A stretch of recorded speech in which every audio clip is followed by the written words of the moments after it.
There we go. Got her. Got it, Jake? Okay, I'm going to the other room. Thanks.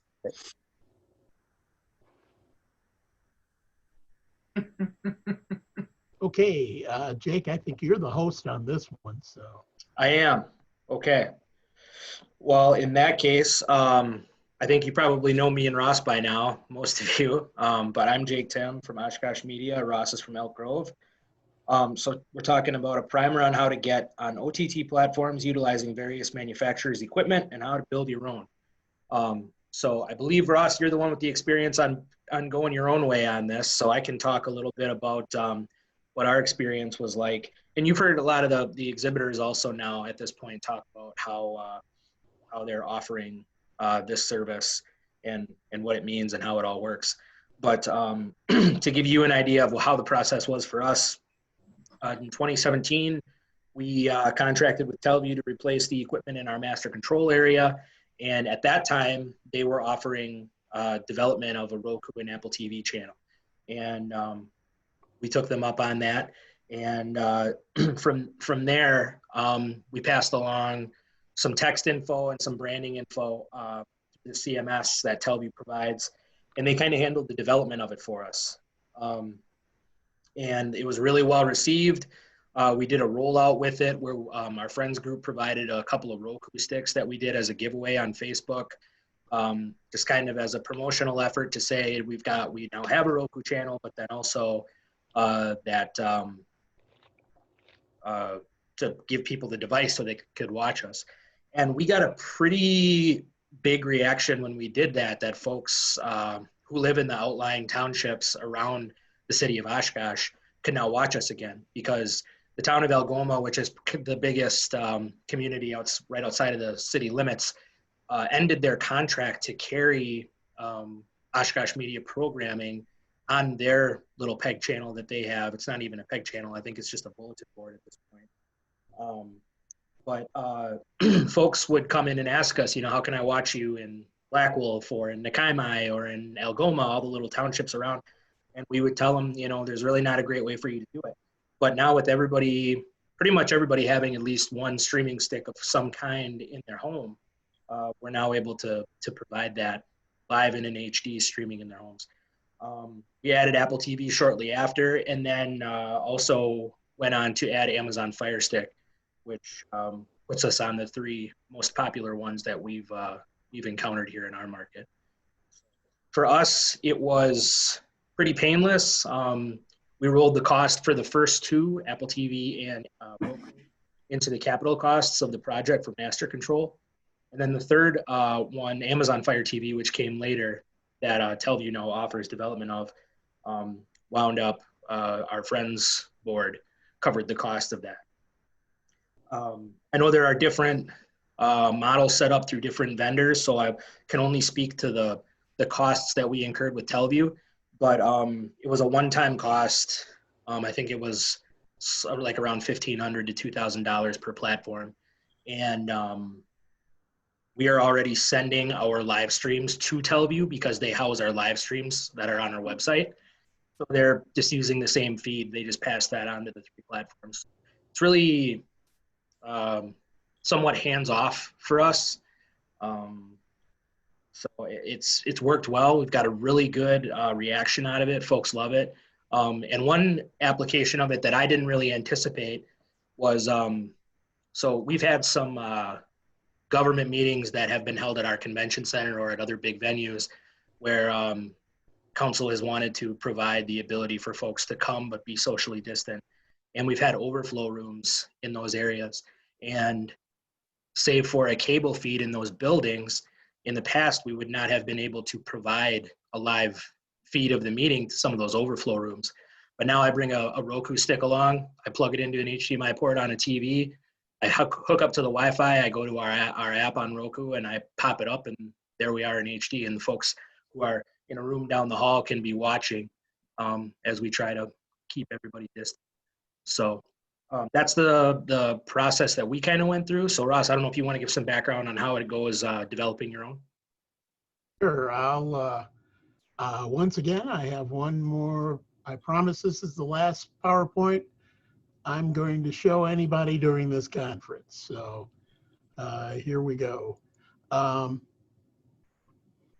It was an interesting journey to where we are now with over the top. First of all, for those of you, I know I don't have to tell you what OTT is, but I put it in here anyway, just so people know what I'm talking about.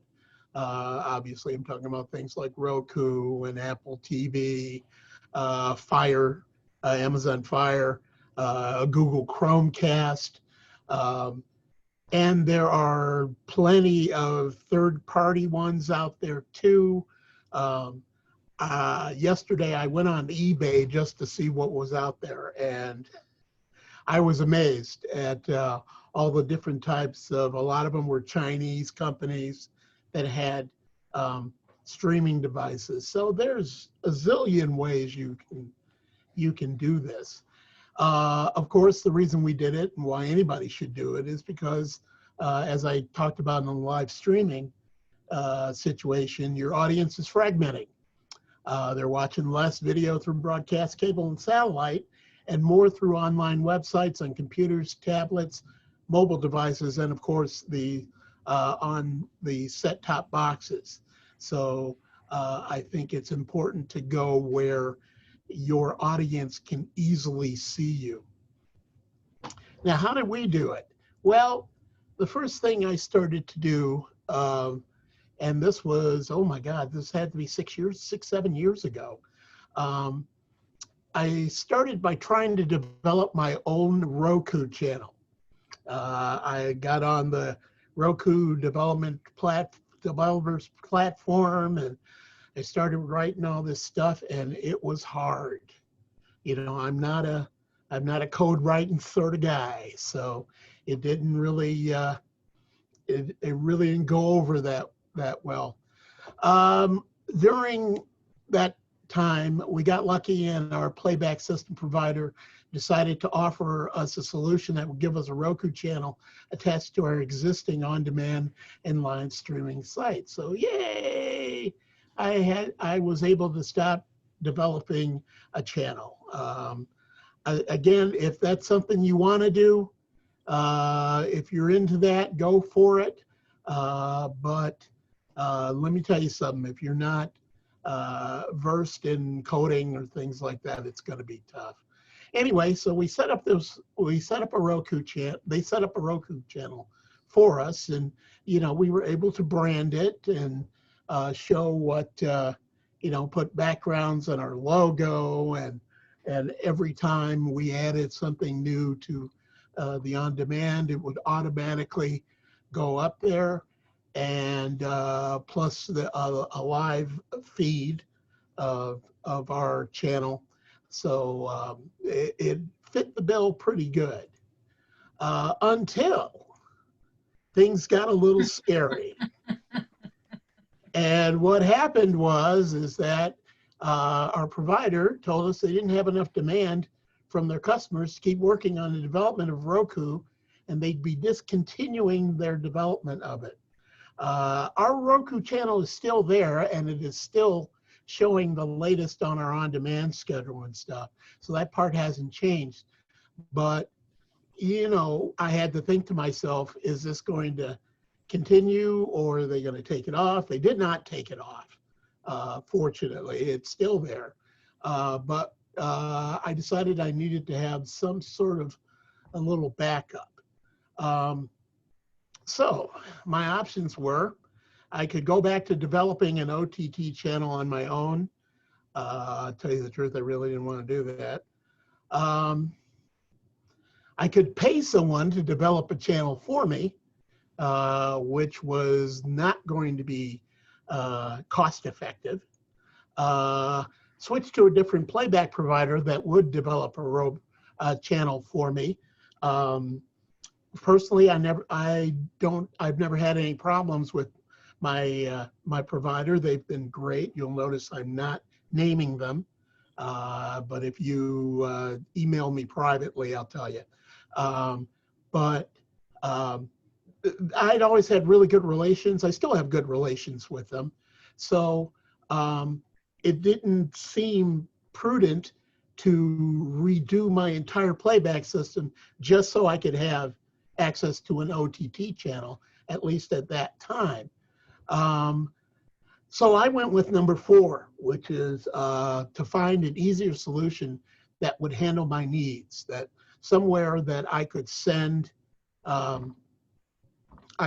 signal to Facebook and YouTube and Apple TV and all these other places. And what I ended up doing is working with Boxcast. I'm sure you've seen in the last couple of years, they've really become prominent. I know basically they started out doing a lot of, excuse me, a lot of churches, religious organizations, and nonprofits, but they also do a lot of municipal customers like myself. And the cool thing was, of course, is that I could set that up, and then I could go to any of these places I wanted to. And all I had to do was fill out, I bought a Boxcast box. The basic box was about I think I paid like $400 for it. And then I spent another $100 on a HDMI, I'm sorry, an SDI to HDMI converter, so I could convert my signal to go into the Boxcast box. And basically it works like a charm. I can set up times that I want to cable cast out to the different OT boxes. I didn't have to worry about developing individually things in order to get that kind of coverage. But as I mentioned before, there are a lot of there's a lot of companies now, of course, Type Rogan Cat, all these others that will do it for you. So, that adds an air of convenience. So what have I learned from this? Well, obviously you want to keep an eye on your playback provider because things change, and you never know what's going to happen. So, if you have a good relationship, then you're always doing that anyway. Contact some other facilities and see what they're doing. I had a lot of conversations with a lot of different channels in Illinois, asking them what they were doing. At the time, it turned out that I was really the only person doing anything. That has changed, of course. But I was able to talk to other people in other states and find out what they were doing. And I was able to weigh the financial and logistical factors about what I wanted to do. You can also, in that same way, contact ACM or WCM. The lovely and talented Mary Cardona will be happy to connect you to somebody who's doing something with this and let them know what your situation is like. I do want to say, get on as many of those outlets as you can. People, as I said at the beginning, have a lot of choices when it comes to over-the-top boxes. And the more convenient you can make it for them to get your stream, the more eyeballs you'll get as a result. And I think that's very important. So my strategy is I try to get on as many places as I can. And if you go to our website, for example, I have a list of every outlet you can get to and how to get there. So it's very important. That's something that we found was very important. This is something I ran into also when I started streaming, was making sure I had a big enough pipe to handle the video stream in your facility's internet needs. The first time I live streamed, I took the village's network down because there wasn't enough bandwidth for people to do their regular work or or having internet access. And so that had to be increased. And I know a lot of you that are in situations where if you're in a nonprofit or something like that, and you're providing your own internet, you got to make sure you have enough of a connection. Cellular is always, a good option for that, but of course it's a lot pricier. But in that case, you've got to make sure you have strong Wi-Fi connections. So again, because you want your signal to look the best that it can look when you're sending it out there. Because if people see that your stream is maybe not as good looking as watching somebody else's stream or somebody else's channel, people will turn away from it. So that's something you need to consider. That's pretty much the whole thing as the kind of things we did. If you have any questions, you can email me. You can take a look at our website, which is eg-tv.org. On Roku, for example, you can search for EGTV and see our app there, or you can go to the Boxcast app on both Roku and Apple TV and Amazon, and then you can just search for EGTV within that app, and you can also see our streams. So that's pretty much how we did that, and so I will. I'll stop sharing here, and we can ask questions and have a discussion.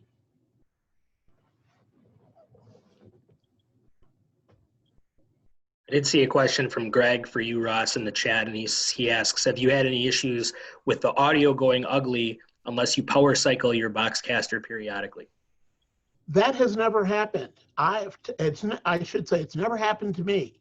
I've heard of that happening, but I've never run into it. It has never happened.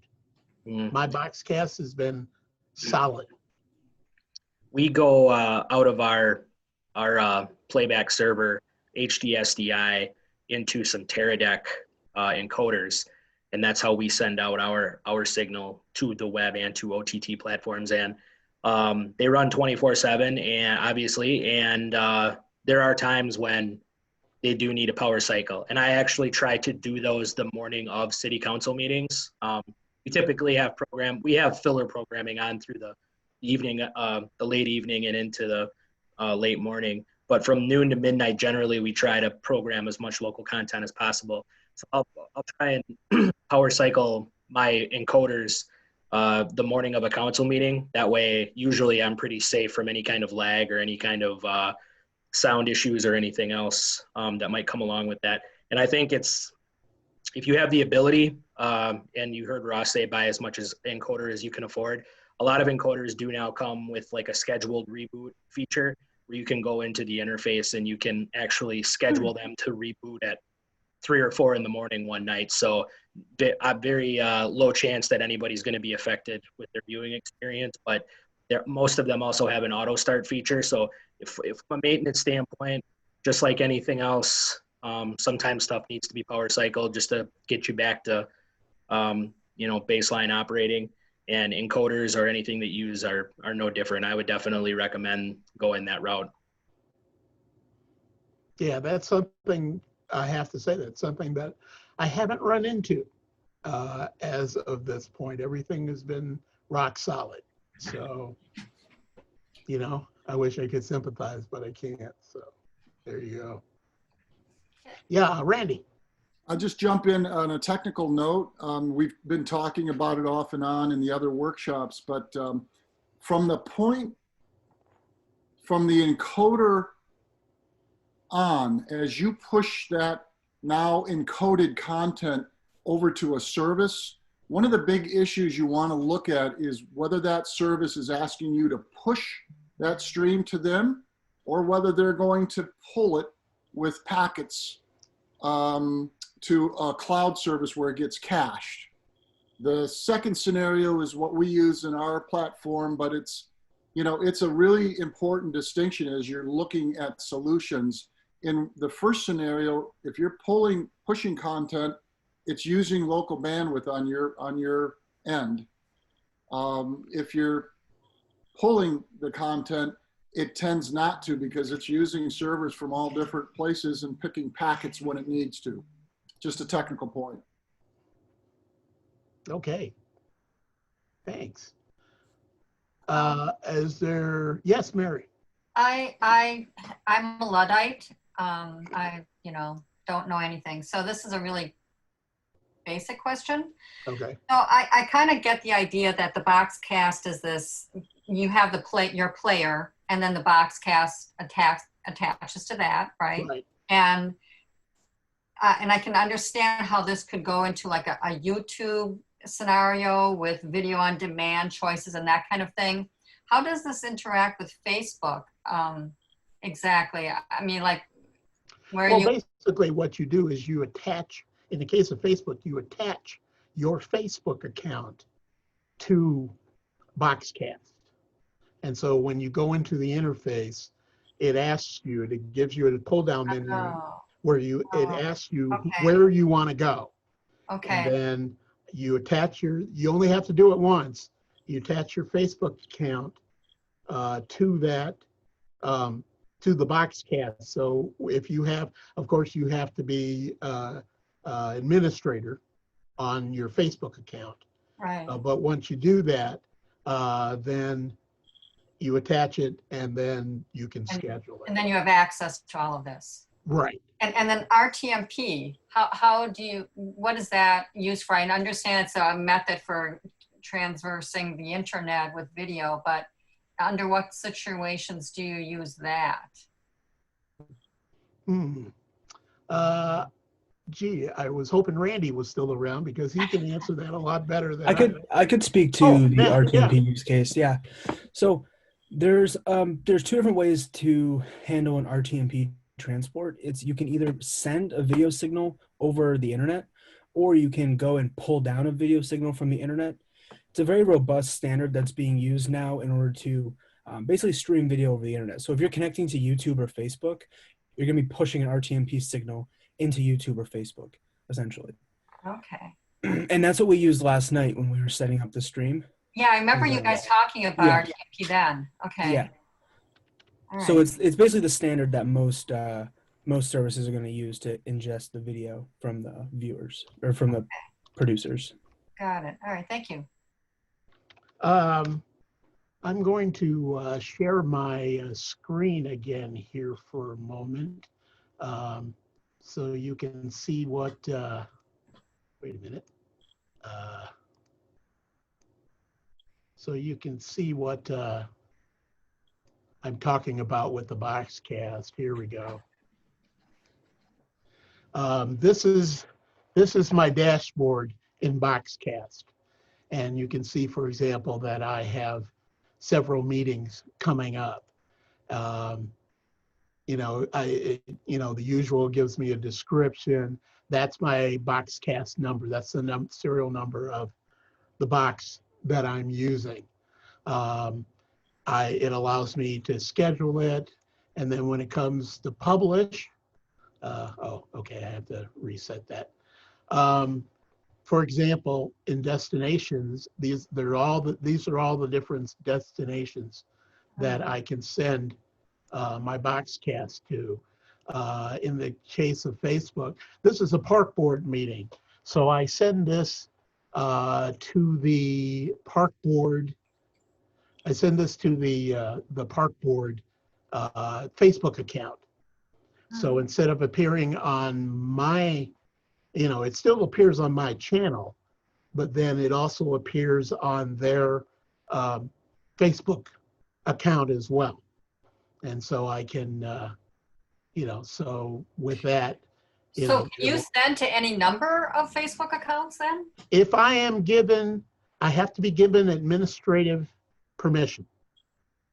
The park district, in this particular case, gave me permission to be an administrator on their Facebook page. And then I'm able to send things to them. So that's sort of how it works. And if you have the username and password for your broadcast or boxcast.com, can anybody go in there? Well, I have, you can go in, I don't know about going directly to their page, but I know you can go to their app on Roku and then just search for, in my case, you search for EGTV and it brings it up, and then you can go in and see everything. But I have this is my specific account. For example, I can show all the other, this is everything I've done in the past, and there's obviously a lot of it. You know, we did Memorial Day, we did the high school commencement this year with it. So I'm just wondering, like, let's say pretend, not that we would do this, but let's say pretend that WCM wanted to connect like a player of some sort to Boxcast, but we wanted many of our members to have access to Boxcast so that they could maybe upload things from Boxcast to their Facebook page or something like that. I don't know. I mean, could something like that be done? I think so. To tell you the honest truth, I'm not sure about that. Whether you can then upload it from Boxcast to, you know, to a server they have or something like that. I'm not sure if you can do that. I guess I could find out, but this would be a way that people could at least see the content that you're putting up. Can I explore Mary's question a little bit? Please. Mary, what I thought I was hearing was if Wisconsin Community Media had a broadcast, then I'm in the field live streaming. I could stream to your broadcast, which would then go to other platforms. Was that the kernel of your question?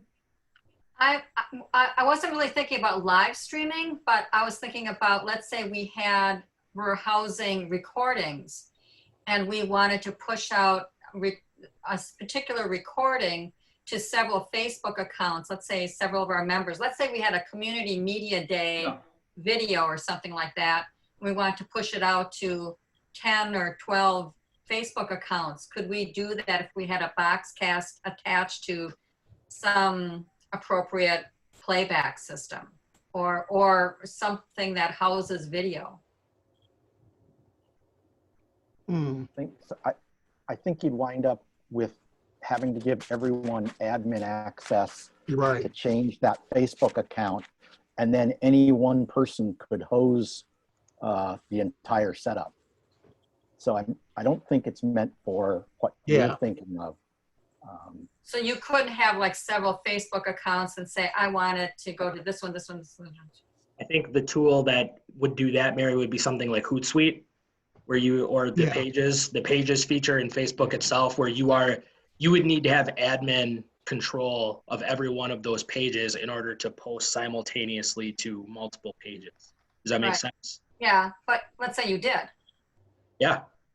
Then I would use Hootsuite or the Pages app on Facebook itself to post. Are you talking about posting the same message to multiple Facebook pages, basically? Yeah. I think that would be the easiest way to do that, would be to use Hootsuite or something similar. I'm not sure that this tool, like a Boxcast, necessarily facilitates on-demand file sharing on platforms. I think it's more so live streaming. Is that? So you're thinking like a URL to a program would be easier to do, and then like Hootsuite. Yeah. I think so. I believe that's right. Yeah. I'd like to just maybe take a minute and talk to other people. What are you guys doing to send your channels over to an OTT box? Anybody want to jump in? Or I can pick on somebody. We're just in the middle of changing everything because we just, in the last 2 months, we just replaced a 12-year-old playback server and bought a new Telview all-in-one. And since that can handle internet streams, we're now pushing to YouTube directly from that box. And so we've taken a lot of the do-it-yourself stuff out of it, except that we're going to be revisiting that to add extra sources. Okay, great. Randy is back. Mary, did you want to try to get some more information about, I mean, your previous question about? Did I miss something? Yeah, she was asking about what, RTMP? And It's one of the protocols. Yeah. Mary, do you remember what No, you? I was just, I'm really fairly ignorant about all these issues. Oh. I was just asking under what circumstances would you end up using RTMP and Most of them. There you go. Thank you, boys. There you go. okay. I think we're at the very, from a big overview, I think we're at the beginning of a very interesting, let's say, you know, decade of cloud distribution development. It's going to really change up our tool set, folks. And all the manufacturers are working on this. As you can hear, we're all sort of at the same place. Get ready. It's going to get interesting. Yeah, I mean, if I had to try and explain RTMP with my limited knowledge of the IT world and RTMP as a protocol, if I had to try to explain it to someone, I would kind of explain it like RTMP is kind of like the HTTP of video. It's essentially you're addressing something to go somewhere. Yeah. And RTMP is if HTTP is the car that websites use to go, RTMP is essentially the vehicle by which you use to send data that is video streaming to it from its location to its destination. That would be the way that I would, I guess, try to explain it. Yeah, and in the big picture for systems, what we're all looking to do is find, you know, the best content delivery service that will allow us to publish wherever we need to go with the least amount of work, right? I think that's what we're all trying to do. And that's, you know, that's the challenge for the developers and the manufacturers as well. So it's really important to hear from you guys as to what works, what doesn't work. And, you know, I think we're just going to see a lot of really interesting development on this particular front in the next year. I bet next year's conference will be a really interesting, over the top. Make sure we put it down as one of the workshops. We're going to want to look at this. Well, I've been impressed just seeing the vendor demos in this conference, the changes that have happened in the last, you know, since last year's conferences. These guys have, especially with the Zoom integrations, that's something that's of course nobody foresaw as hitting the top of the list, but it certainly has been. It certainly moved to the top, and I've been impressed to see what changes have been made in the products. Is this where a little discussion on 5G would be relevant? Yeah, we're talking about bandwidth and getting places. Yeah, certainly, Dan, go ahead. No, I was hoping somebody else would. Oh. I'm in Mary's I think it's a marketing thing at this point. And of course, I'm in a more rural place. So 5G is never going to be an option here because the carriers aren't going to put because you need so many cell sites compared to the existing thing. Yeah. It's never going to happen. It's just like fiber to the home. You know, AT&T backed off, Verizon backed off of their rollouts as Wall Street needed them to increase their profits. They cut their capital expenditures. And so the fiber rollout was touted to be the new last mile. And, you know, that's in a world where you've got to cut capital expenses, they just took that and said, nope, AT&T has publicly said we've gone as far as we have with fiber. So the 5G stuff, it's going to work in big cities, but you also have rollout challenges in cities that you don't have. Maybe in Wisconsin, you've got the capability of flat land and, you know, better signal propagation. But I think at this point, it's still a marketing thing rather than a technical thing. Of course, AT&T is still pumping video into people's homes over POTS lines, so I don't. Yeah, right? John, forever is a long time, my friend. Forever is a long time. We were saying these things 40 years ago. We'll never see a time when people will be able to just look at a video and respond to it and this and that. I'm gonna push back and say that the market will drive this, and certainly in New England, 5G is a very hot subject, and there are multiple independent providers who are coming in and literally building out these wireless networks independent of cable altogether and the phone companies. And they're having success. There's a organization in central coast of Maine that is really having a lot of success, they claim, and the numbers are going up and they're being very aggressive. I think this issue of 5G is really, Daniel's right, I think it's on the table. Okay, interesting. We've got the same thing happening up here with the local, not the nationals. And my point was really that the whole marketing stuff for the last 3 years has been by the national carriers, and that's been basically a flop. And so the fact that you've got, maybe 5G is something that works in rural areas, but it won't be the majors that'll be investing the money. The FCC has really paved the way for these companies to do 5G by making it much cheaper to attach to public poles and other apertures and limiting how much cities can charge and all of that. So that's all going forward. And my understanding about 5G is that it just creates greater capacity for traffic. And so if you're in a rural area, I don't even know if it's really needed because it's not like you have a ton of traffic in rural areas. You don't have that much population density. So fiber build out in our rural areas is just as important, if not more, than 5G. I mean, I live out in I live outside of a tiny town, and I can tell you that our local telecom got bought out by a regional one here that is still housed in Wisconsin, and they've rolled out fiber to just about the entire town and have gotten it out to us about 1.5 miles out of town. But there are some people who live outside of Wapaka who are still, the only option they have is 1.5 meg internet through AT&T. Wapaka's probably 3 or 4 times the size of us and has multiple telecom companies and options.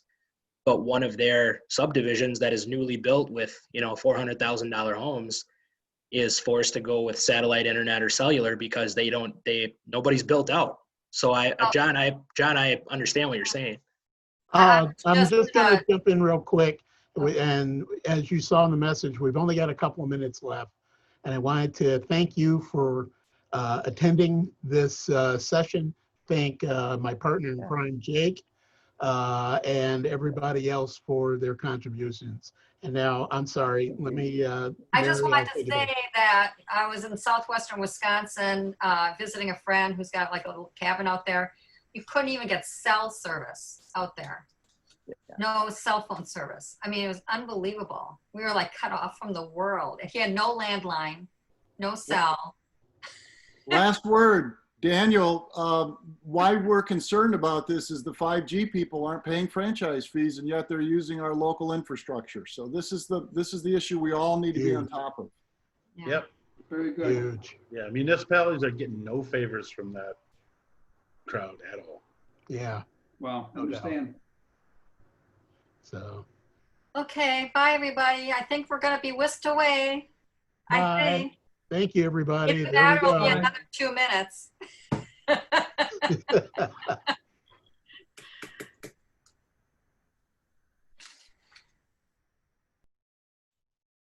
Now we're back.